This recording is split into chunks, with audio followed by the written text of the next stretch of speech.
भारती صحافी राजदीप सरदेसाई ने बांग्लादेश के साथ क्रिकेट तनाज़े का जिम्मेदार मोदी सरकार और हिंदू इंतहा पसंदों को करार दे दिया। सोशल मीडिया पर जारी बयान में उन्होंने कहा कि मोदी सरकार हिंदू इंतहा पसंदों की डिक्टेशन और बंगाल और आसाम के इंतखाबात की बुनियाद पर मुस्तफिजुर रहमान का तनाज़ा खड़ा किया गया और इसमें शाहरुख खान को हदफ बनाया गया। राजदीप सरदेसाई ने कहा कि बांग्लादेश में हिंदुओं के खिलाफ मजालिम में वहाँ की हुकूमत का हाथ नहीं, हकीकत में बांग्लादेश टीम का कप्तान लिट्टन दास खुद हिंदू है। Decision taken by the BCCI to ask the Kolkata Knight Riders franchise to remove Mustafizur Rahman from their roles is a terrible one.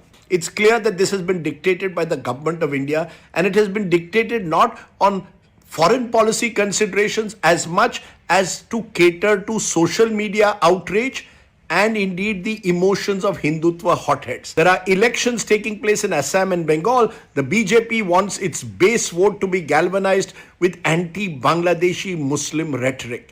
Decisions like this will only strengthen the rising anti-India radical voices in that country. We target cricketers, but we allow the Adanis to have power packs with Dhaka. Why do we target KKR? Because Shah Rukh Khan is the co-owner and his surname is Khan. He becomes the soft target. And finally, have you ever paused to think who is the captain of the Bangladeshi team coming for the World T20? His name is Little Das. He's a Bangladeshi Hindu.